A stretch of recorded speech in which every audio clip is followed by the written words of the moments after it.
Les invito, hermanos, a buscar en sus Biblias, en Lucas capítulo 6, del 20 al 26. Lucas 6, del 20 al 26.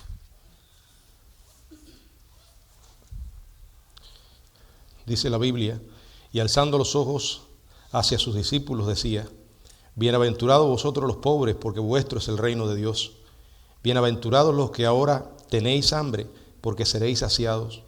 Bienaventurados los que ahora lloráis, porque reiréis. Bienaventurados seréis cuando los hombres os aborrezcan, y cuando os aparten de sí y os vituperen, y desechen vuestro nombre como malo por causa del Hijo del Hombre. Gozaos en aquel día y alegraos, porque he aquí vuestro galardón es grande en los cielos, porque así hacían sus padres con los profetas. Mas ay de vosotros, ricos, porque ya tenéis consuelo. Ay de vosotros los que ahora estáis saciados, porque tendréis hambre. Ay de vosotros los que ahora reís, porque lamentaréis y lloraréis. Ay de vosotros cuando todos los hombres hablen bien de vosotros, porque así hacían sus padres con los falsos profetas. Padre, gracias por tu bendita palabra y gracias por la oportunidad de reunirnos para estudiarla. Suplicamos que tu Espíritu sea quien nos guíes y nos lleves a toda verdad. Ilumina nuestras mentes acerca de este pasaje de las Escrituras. En el nombre de Jesucristo oramos. Amén. Pueden sentarse, hermanos. El carácter de un verdadero discípulo es el título del estudio, continuando con esta serie de Lucas, en el capítulo 6, del 20 al 26. Había una multitud que se había reunido para escuchar al Señor predicar este sermón, y esta multitud estaba realmente compuesta de tres grupos: los apóstoles, la multitud curiosa y no comprometida, y los discípulos. Aparte de los apóstoles, la observación de Lucas de que Jesús comenzó a predicar alzando los ojos hacia sus discípulos indica que el sermón del monte está principalmente dirigido a ellos, o sea, a aquellos que habían o estaban tomando seriamente sus palabras, aunque los ayes estaban dirigidos a la multitud en general. Los discípulos se encontraban en varios niveles de compromiso y de comprensión, pero seguían a Jesús y lo consideraban como su maestro. Lucas lo que está presentando aquí en este capítulo 6 es un relato resumido del Sermón del Monte que aparece en Mateo en los capítulos del 5 hasta el 7, donde registró mucho más detalles. Sin embargo, ningún escritor de los evangelios registró todo lo que Jesús hizo en esta ocasión. Aunque sin duda el Señor repite temas de este sermón a lo largo de su ministerio, el Sermón del Monte es un mensaje continuo que predicó en una ocasión y no una colección, como algunos han considerado, de dichos de Jesús. Hay varias variaciones menores en los relatos de Mateo y Lucas, pero son de esperar en el proceso de traducción. El Señor habló en arameo y tanto Mateo como Lucas lo registran en griego y en el resumen del mensaje de Jesús. Este relato de Lucas de las bienaventuranzas presenta 4 bendiciones que son otorgadas a los justos y 4 maldiciones que son pronunciadas sobre los malvados. Cada bendición tiene un beneficio prometido que aparece conectado a ella, mientras que cada maldición tiene su correspondiente amenaza también prometida. Vamos a ver primero los que el Señor llama bienaventurados. Y los primeros que menciona, o los que menciona aquí en el verso 20, dice en la segunda parte: bienaventurados vosotros los pobres, porque vuestro es el reino de Dios. Luego dice en los versos del 21 al 23, bienaventurados los que ahora tenéis hambre, porque seréis saciados. Bienaventurados los que ahora lloráis, porque reiréis. Bienaventurados seréis cuando los hombres os aborrezcan y os aparten de sí y os vituperen y desechen vuestro nombre como malo por causa del Hijo del Hombre. Gozaos en aquel día y alegraos, porque aquí vuestro galardón es grande en los cielos, porque así hacían sus padres con los profetas. La primera característica de aquellos que el Señor llama bienaventurados es que son pobres. Ahora, es importante aclarar que Jesús no se está refiriendo a pobreza financiera. No está hablando a quienes son material y económicamente pobres. No se está refiriendo a eso. Según el relato paralelo en Mateo, el Señor está hablando de quiénes. Si alguien puede buscar Mateo 5:3, por favor. Bienaventurados los pobres en espíritu. O sea, ¿de quiénes está hablando? Está hablando de aquellos que comprenden su pobreza espiritual. Aquellos que llegan a entender su verdadera condición de seres perdidos por ser pecadores, que están en bancarrota en el alma, sin importar las cuantiosas o insignificantes riquezas que posean. Son personas que reconocen su condición espiritual, que saben que no tienen absolutamente ningún recurso con el cual ganarse el favor de Dios y que la salvación no puede ser por obras, por una conducta moral practicada, ni tampoco por algún ritual religioso. Intentando ilustrarlo, podemos pensar en el publicano. ¿Se acuerdan? En Lucas capítulo 18, verso 13. Si alguien puede leerlo.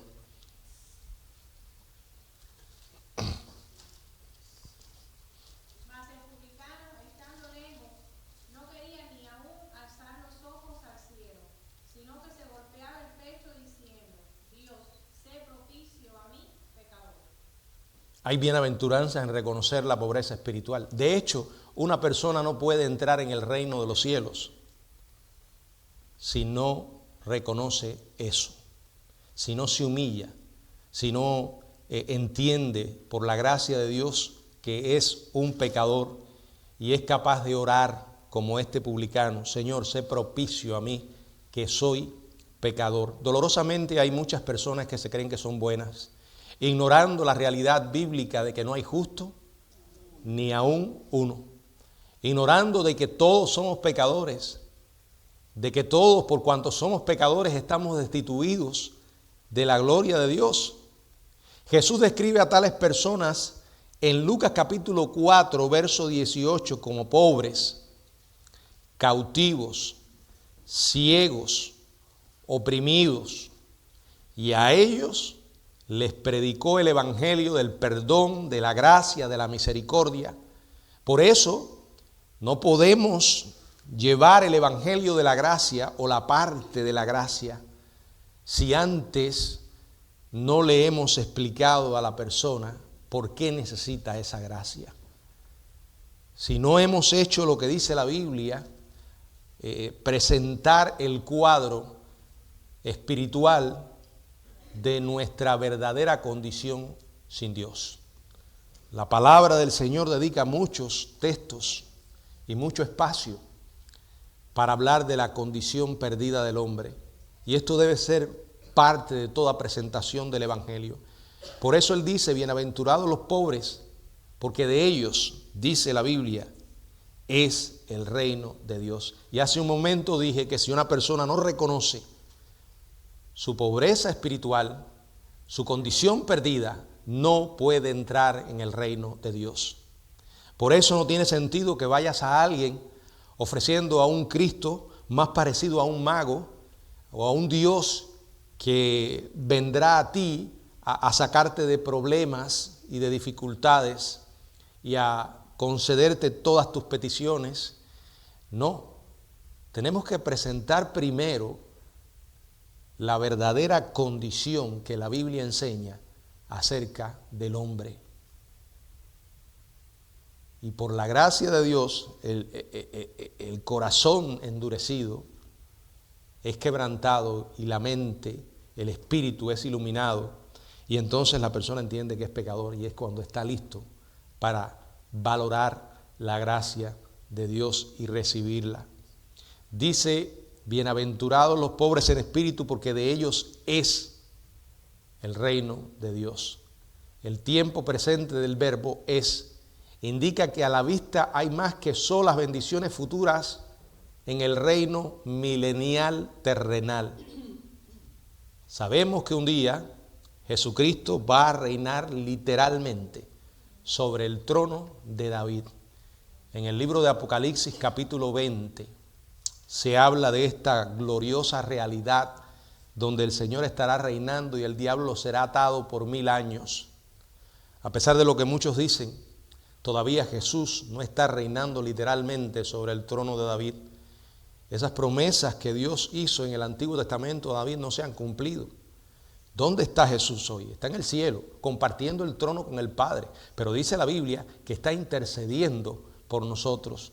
Pero el trono de David es algo diferente.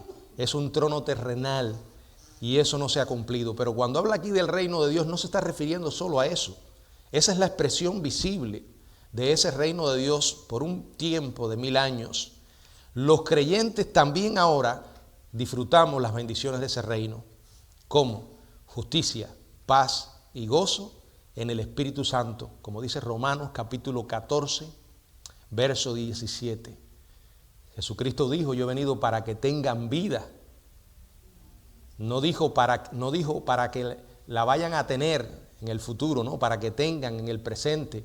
Cuando creen en mí, el que en mí cree tiene vida eterna. Ellos son o somos herederos de Dios y coherederos con Cristo, según Romanos 8, 17.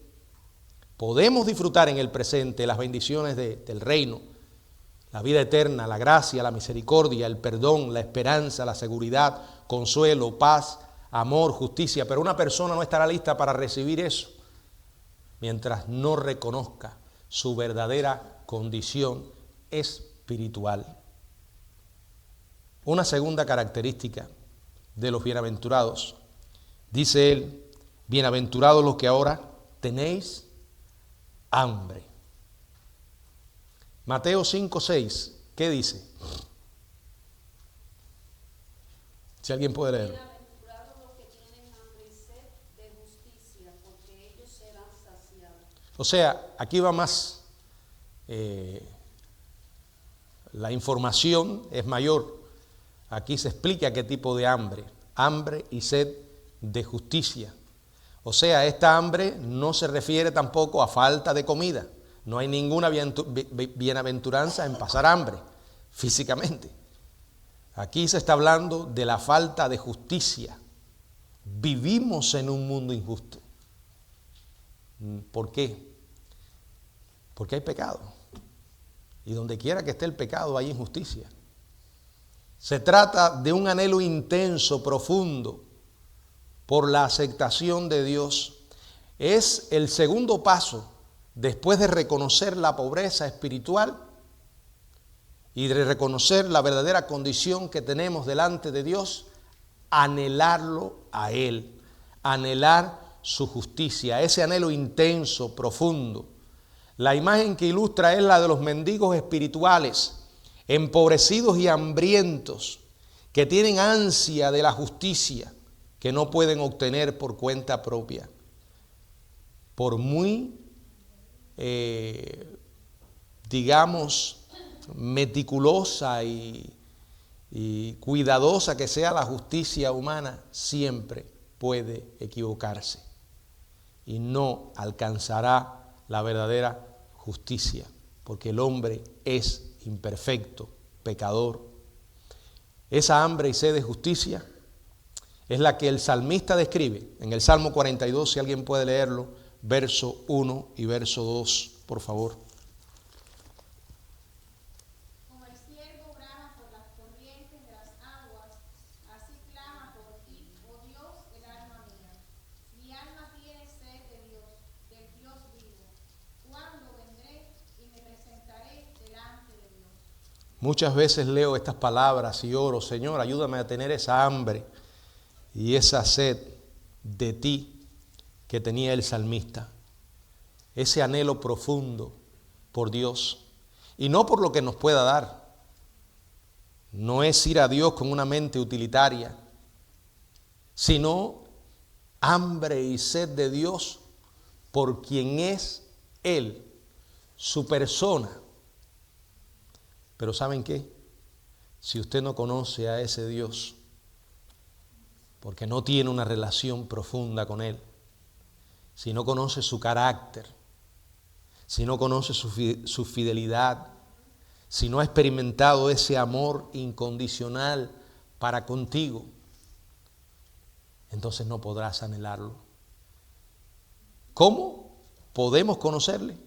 A través de las Escrituras. David escribe en el Salmo 63, verso 1, Salmo 63, verso 1, Dios mío eres tú, de madrugada te buscaré, mi alma tiene sed de ti, mi carne te anhela, en tierra seca y árida donde no hay aguas.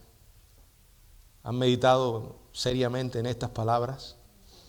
Este era un hombre que conocía a Dios y lo conocía profundamente.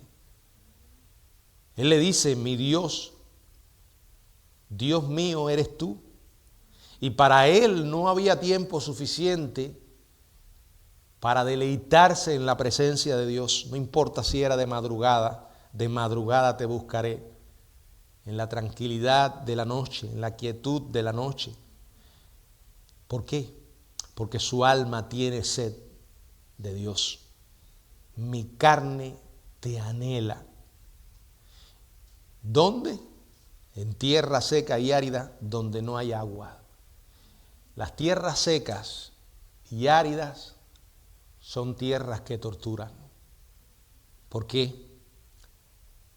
Porque esa misma aridez, esa misma sequedad nos hacen la existencia difícil. Es vivir en este mundo reconociendo que no hay nada en absoluto que pueda satisfacer nuestras más profundas necesidades. Y eso es alguien que ha reconocido quién es delante de Dios. Me temo que a veces, por llevar tanto tiempo en los caminos del Señor, hemos olvidado de dónde Dios nos sacó. Hemos olvidado quiénes somos delante de Dios, o quiénes éramos, ¿verdad? Aunque seguimos siendo pecadores, por la gracia de Dios ahora somos parte de su familia. Somos hijos de Dios, herederos y coherederos con Cristo. Pero recuerden esto, Él nos otorgó gracia para salvarnos.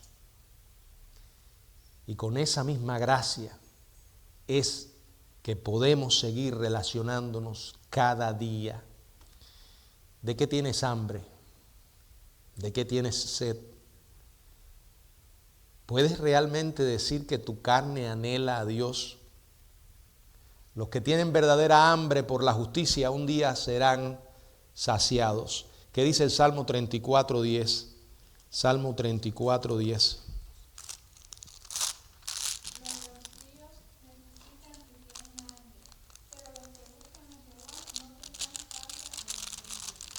Un día no habrá necesidad de absolutamente nada, porque vamos a disfrutar de la perfecta justicia de Dios, de su presencia y de todo lo que viene con Él. La tercera bienaventuranza describe a aquellos que ahora lloran. Bueno, usted dirá, ¿es realmente una bienaventuranza llorar? ¿De qué tipo de llanto está hablando? Hay personas que tienen una facilidad tremenda para llorar. Bueno, hay algunas mujeres que lloran muy fácilmente. ¿De qué está hablando esto? Aquí no está hablando del simple llanto. Se trata de una crisis emocional que sigue al reconocimiento de la bancarrota espiritual y de la falta de justicia. Después de decir bienaventurados los pobres, después de decir bienaventurados los que tienen hambre, ahora dice bienaventurados los que ahora lloráis, porque reiréis. La base para ese llanto es el reconocimiento de nuestra propia condición y de la falta de justicia. Miren, piénselo de esta manera. Cada amanecer que Dios le regala es un día más por gracia. No se vaya a creer que usted se merece amanecer. Dice claramente la Biblia que las misericordias de Jehová son nuevas cada mañana. Lo primero que deberíamos hacer cuando nos levantamos en la mañana, Señor, gracias por este amanecer. Gracias por este nuevo día. Gracias por este momento especial. Y como yo decía el miércoles en el culto de oración, piense, ese momento cuando usted se levanta y pone los pies sobre el suelo es único. No se volverá a repetir esa experiencia. El tiempo es así. Lo que hoy vivimos, lo que ahora vivimos, este instante preciso en que estamos acá, las personas que estamos, y yo diciendo lo que estoy diciendo, no se volverá a repetir, no, jamás. Es único. Puede que volvamos a tener otros estudios bíblicos, yo repita cosas, pero no va a ser exactamente lo mismo. Porque ese es el milagro del tiempo, de la vida. Y cada amanecer, o con cada amanecer, Dios nos regala un tesoro de 24 horas. Podemos escoger en qué lo vamos a gastar, pero ¿saben qué? No lo podemos acumular para otro día. Y las decisiones que tomemos en ese día tendrán consecuencias, para bien o para mal. Qué bueno sería que cuando nos levantáramos en la mañana agradeciéramos a Dios por esa gracia, por esa misericordia para quienes no merecemos nada. Yo creo que cuando uno comienza a pensar que merece algo, está equivocado. Dice la Biblia que esos dolientes que se ven pobres, prisioneros, ciegos, oprimidos, que están cargados, desilusionados, aterrados, dolidos, esos que lloran, dice la palabra que serán consolados. ¿Qué dice Mateo 5:4? Si alguien puede leerlo. Bienaventurados los que lloran, porque ellos recibirán consolación. Recibirán consolación. Bueno, muchas veces se nos olvida el gran consuelo que viene siempre de Dios y las promesas que Él hace, como por ejemplo Jeremías 31:3. Dice, cambiaré su lloro en gozo y los consolaré y los alegraré de su dolor. El Señor Jesucristo vendrá en su segunda venida a consolar a todos los enlutados, a ordenar que a los afligidos de Sión se les dé gloria en lugar de ceniza, óleo de gozo en lugar de luto, manto de alegría en lugar del espíritu angustiado. Creo que otras veces he dicho esto, imagínese un día sin lágrimas.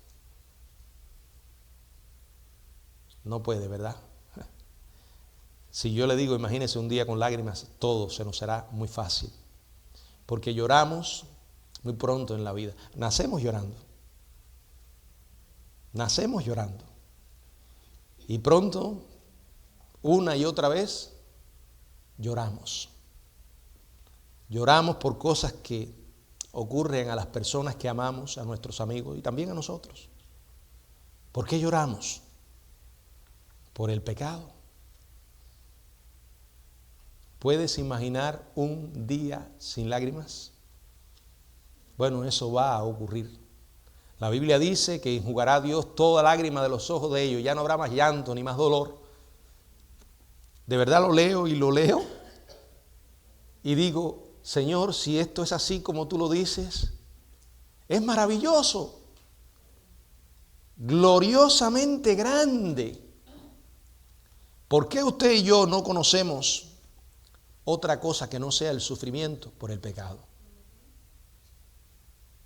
Pero imagine si puede un mundo sin pecado. Ese es el mundo que vamos a disfrutar en la eternidad. La última bienaventuranza es quizás la más paradójica y desde la perspectiva humana quizás la más incomprensible de todas. Las tres primeras describen cómo el pecador arrepentido se ve. La cuarta describe cómo lo ve el mundo. El Señor usa 4 verbos. Él dice aquí, bienaventurados seréis cuando los hombres os aborrezcan y cuando se aparten de sí y os vituperen y desechen vuestro nombre como malo por causa del Hijo del Hombre. Fíjense, aborrezcan, aparten, vituperen y desechen. O sea, para resumir los improperios, la hostilidad y la animosidad derramada sobre sus discípulos por parte del mundo incrédulo. Esta cuarta bienaventuranza indica que la obra de las 3 primeras se ha cumplido. La pobreza, el hambre, ¿verdad? El llanto, la verdadera salvación ha ocurrido. Las vidas cambiadas y una vida cambiada que vive para Dios de verdad, que no juega al cristianismo, sino que es el resultado de un corazón transformado por el poder del Evangelio. Eso es un reproche para el mundo. La reacción hostil del mundo hacia los seguidores de Cristo es evidencia de que están entre los bienaventurados. Jesús lo dijo, el mundo va a aborrecerles, porque a mí me aborrecieron. La razón para el aborrecimiento, para la separación, para los vituperios y el desprecio con que rechazan como malo el nombre, ¿qué nombre? De cristianos que los creyentes llevan, se debe a su relación con el Hijo del Hombre. El mundo habla de Jesús. La gente menciona a Jesucristo, habla de la Biblia, de los evangelios. Pero ¿saben qué? Muchos están muy lejos del verdadero Jesús de la Biblia. Muchos están bien lejos del mensaje sano y verdadero de la palabra de Dios. La gente no le importa que se hable de Dios siempre que no sea el Dios vivo. No les importa que se hable de Jesucristo mientras que no sea el Cristo bíblico. ¿Por qué? En estos tiempos que estamos viviendo, en que se han tomado algunas decisiones en el mundo de la política que hacía tiempo debían haberse hecho en este país, mucha gente repite esta cantaleta: hay que ser inclusivo, porque Dios es inclusivo. Lo increíble de todo esto es que hay llamados cristianos que también dicen esto. Bueno, el mensaje del Evangelio en cuanto a su oferta es inclusivo. ¿Por qué? Porque incluye a todo el mundo. Jesucristo dijo: id por todo el mundo y predicad el Evangelio a toda criatura. ¿Y eso qué quiere decir? Que hay que llevarle el Evangelio a toda criatura. No importa quién sea, ni lo que crea, ni el lugar donde viva, ni su ideología política, ni su sexualidad. Todos necesitan del Evangelio. Pero ¿saben qué? El Evangelio es el mismo. Y ese evangelio contiene, como dije, la verdad acerca del hombre y el llamado de Dios al arrepentimiento y la fe a todos los pecadores. ¿Y saben qué? El que define lo que es pecado es Dios. Ya lo hizo. ¿Dónde? En la Biblia. No somos nosotros, es Dios. Pero el evangelio mismo, en cuanto a su mensaje, es exclusivo, excluyente. ¿Qué quiere decir? Que no hay varios mensajes, hay uno solo. No hay varios salvadores, hay uno solo. ¿Puede haber algo más excluyente que decir yo soy el camino? No, yo soy un camino. Yo soy la verdad, no una verdad. Yo soy la vida, no una vida, no, la vida única, abundante, verdadera. Eso a la gente le molesta. No les gusta. De hecho, no les gusta que les digan que son pecadores, porque se cree que son buenos. Y esta sociedad humana, con toda su filosofía, está diseñada para alimentar ese autoengaño. Terapistas, psicólogos, psiquiatras, dicen una y otra vez que el hombre no es malo, hace cosas malas. Y de hecho, cometemos errores. No, la Biblia habla de que cometemos pecado. Y la Biblia dice que no somos buenos y que somos pecadores. Eso incluye a todo ser humano. Y mientras una persona no entienda esto, no está lista para recibir la gracia de Dios. Y vuelvo a decir, ese mensaje en sí mismo despierta hostilidad y aviva la persecución. Lo hicieron con el Señor. Lo hicieron con los primeros cristianos, los apóstoles mismos, la iglesia. ¿Por qué vamos a esperar nosotros un trato diferente? ¿Usted quiere buscarse problemas?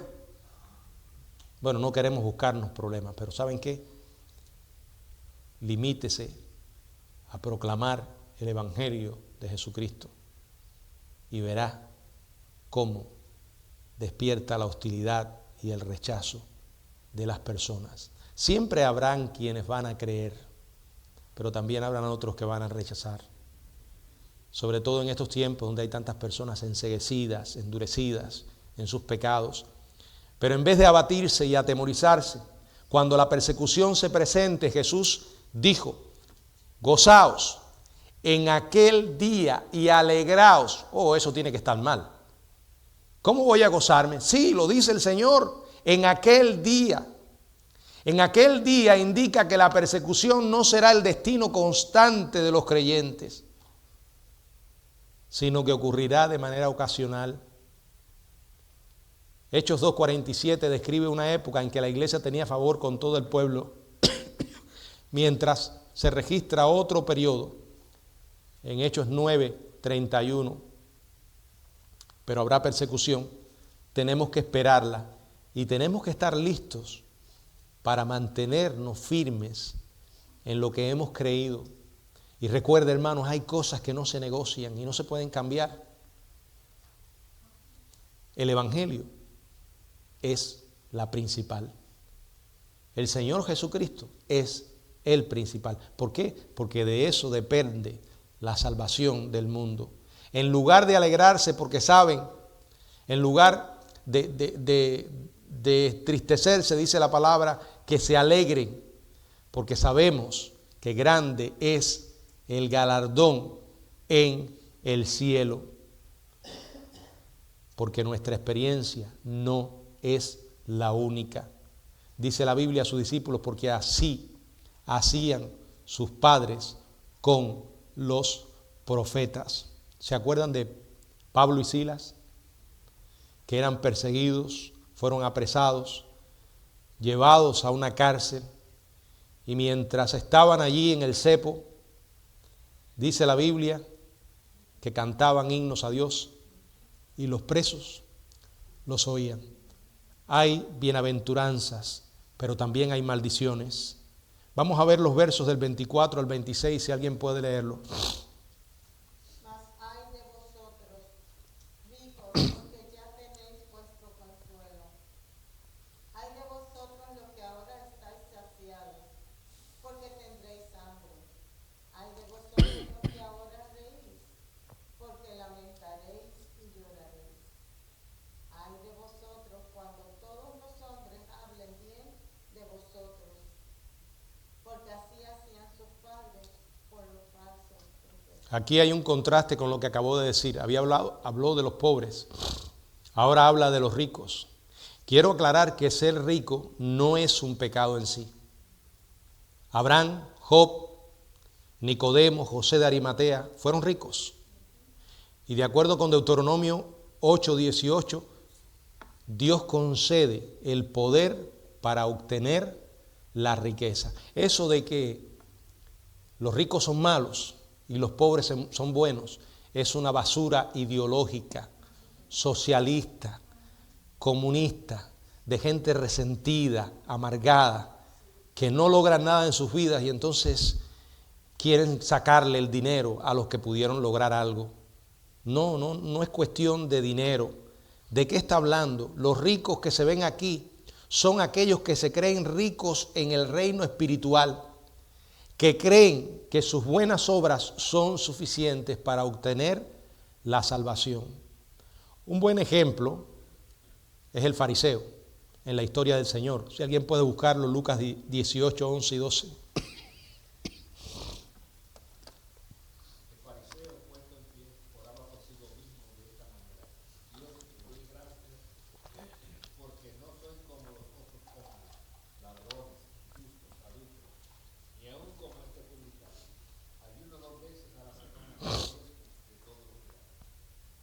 Y, aparte de esto, cualquiera que tenga riquezas, pero que ponga sus ojos en sus riquezas y éstas se conviertan en un obstáculo para buscar a Dios, también son malditos, porque ha levantado un ídolo de sus riquezas. ¿Se acuerdan de aquel joven rico que fue a ver a Jesús y que al final se fue sin Cristo porque tenía muchas riquezas? Y lo peor es que las riquezas lo tenían a él. La maldición sobre ellos es que ya tienen consuelo. Lo que les espera en la eternidad es el fastidioso e incesante tormento en el infierno. La segunda maldición es sobre aquellos que ahora están saciados. O sea, los que viven hoy totalmente satisfechos, con una vida de santurronería hipócrita. A diferencia de los que había mencionado anteriormente, los que tienen hambre y sed de justicia, los que saben que no pueden ganarla, los que saben que están aquí por la gracia de Dios, los que saben que están en el reino no por lo que hicieron, sino por lo que Jesucristo hizo. Hermano, esto es básico y creo que todos tenemos que entenderlo. Es a veces doloroso cuando usted le pregunta a alguien que lleva años en los caminos del Señor, ¿por qué tú crees que vas al cielo? Y es realmente increíble lo que algunos suelen decir. Porque yo voy a la iglesia todos los domingos. Porque siempre, por años, he sido fiel diezmando. Porque todos los días leo la Biblia. Y oro. Bueno, todas esas cosas son buenas. El gran problema es cuando tú crees que por esas cosas vas al cielo. No, esas cosas son resultados de nuestra fe. Pero al cielo solo podemos ir por lo que Jesucristo hizo. No por obras, para que nadie se gloríe. Si tú llegaras al cielo por lo que haces, ¿quién se lleva la gloria? ¿Tú? Eso es menoscabar el sacrificio de Jesucristo. Creo que es importante que periódicamente nos repitamos una y otra vez: no lo merezco. Gracias, Señor, por tu favor inmerecido. no lo merezco. Cuando empieces a creerte que eres alguien, regresa. Mantén la perspectiva correcta. Mucha gente cree que con lo que puedan hacer hoy se ganan el favor de Dios. La maldición pronunciada sobre ellos es que tendrán hambre eternamente, un hambre persistente y eterna del alma que se pierde en el infierno.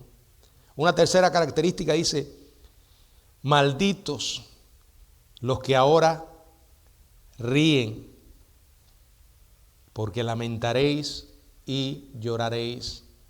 Hay mucha gente que hoy vive en una fiesta permanente, diversiones de todo tipo, por aquí, por allá, burlándose de las cosas de Dios y hasta del mismo infierno. Algunos tienen el concepto de que el infierno es un lugar donde van a ir a divertirse con sus amigos.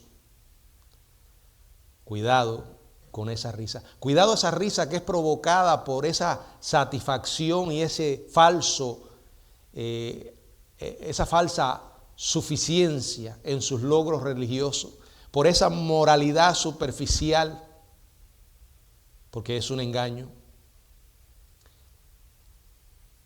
La Biblia dice que lloraréis, aquellos que viven en esa actitud. Y es interesante cómo el Señor presenta un contraste con el gozo que promete a los discípulos y el dolor que marcará la existencia en el infierno. ¿Qué dice Mateo 8, 11 y 12? Si alguien puede leerlo.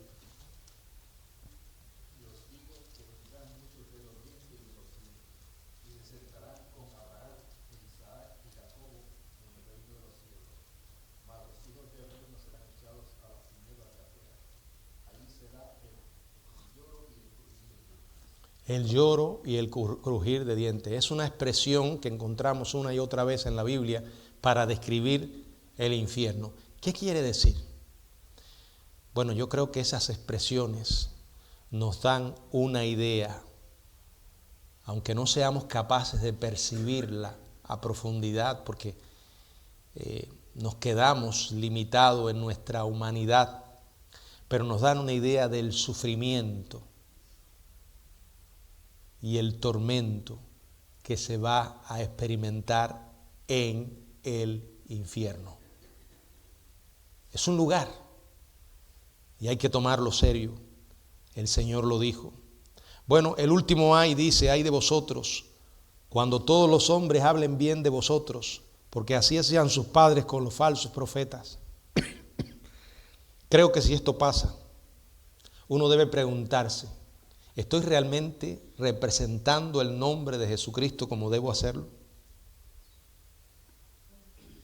¿Estoy viviendo para el Señor como debo vivir?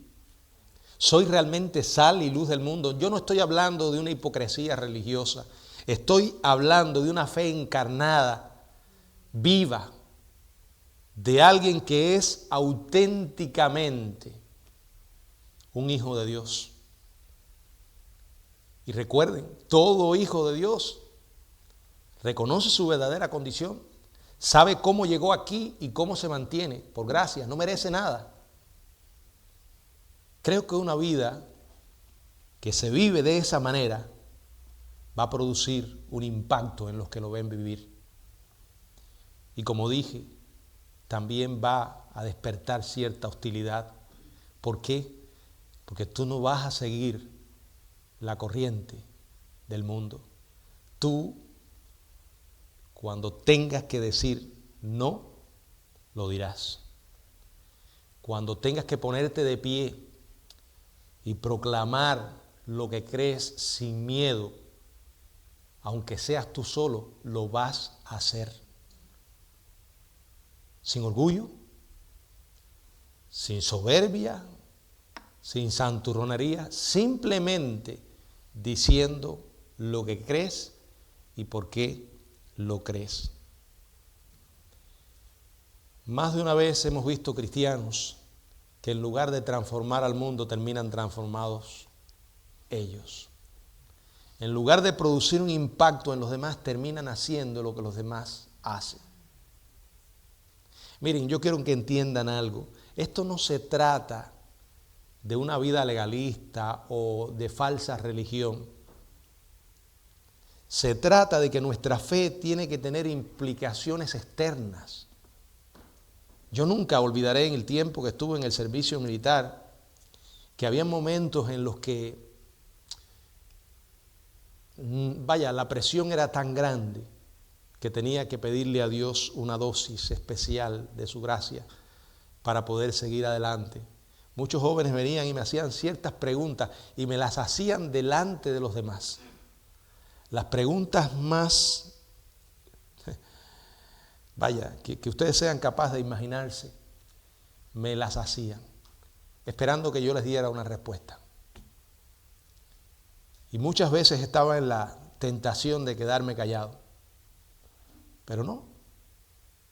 Les decía lo que yo creía sobre distintos temas. Aunque se rieran, aunque se burlaran. Y esto va a pasar. Si tú estás en un lugar y todo el mundo te da palmaditas en la espalda, como dice la Biblia, si todos los hombres hablan bien de ti, hay que tener cuidado. Porque para ellos el bien no es precisamente el bien de Dios. El Señor dijo, bienaventurado cuando por mi causa os vituperen y os persigan y digan toda clase de mal contra vosotros, mintiendo. Ahora, si tú te buscas problemas no por tu fe, sino por tus malas decisiones, ya es diferente. Pero cuando es por la causa de Jesucristo, hay bienaventuranza, hay felicidad. Solo existen dos tipos de personas en el mundo: los verdaderos seguidores y los falsos. Aquellos espiritualmente pobres, hambrientos, afligidos, rechazados, que claman el perdón y la misericordia de Dios por medio del sacrificio de Jesucristo. Estos son bendecidos con riqueza, satisfacción, gozo, aceptación, recompensa eterna. En contraste con aquellos que se creen espiritualmente plenos, ricos, felices y aceptados, y que serán malditos con pobreza, vacío, aflicción, juicio eterno. El mundo necesita conocer de Cristo. El mundo necesita conocer el verdadero evangelio. Nosotros tenemos que aprovechar la oportunidad que Dios nos está dando en el presente, en este país, para poder proclamar su evangelio, porque créanme, las cosas moral y espiritualmente en este mundo no han cambiado ni van a cambiar, sino que cada vez serán peores, porque nuestro problema es el pecado, y el único que ofrece una respuesta para el pecado es el evangelio. Y los cristianos verdaderos, aquellos que hemos nacido de nuevo, tenemos una deuda con el mundo. El mundo necesita conocer el verdadero evangelio. Yo oro todos los días por el presidente de Estados Unidos, para que verdaderamente llegue a conocer de Jesucristo si no lo ha conocido. Porque tiene mucha gente cerca que dice creer en Dios, pero lo que tienen en la cabeza es tierra. Hay cristianos verdaderos, gente que proclama el evangelio verdadero, pero también hay otros. Y yo a veces digo, Señor, dale discernimiento para prestar oído al verdadero evangelio, al verdadero Jesucristo, al verdadero Dios. Porque no porque se hable de la Biblia y se mencione a Cristo, se le conoce. No. Por eso necesitamos llevar adelante el mensaje que el Señor nos ha dado, porque no todo el mundo está proclamando el evangelio verdadero. No todo el mundo está anunciando la verdadera palabra de Dios. La gente lo necesita. Es la única esperanza. Y de eso depende la salvación del mundo. Que el Señor nos ayude a vivir nuestra fe y a compartir nuestra fe. Que Dios nos bendiga.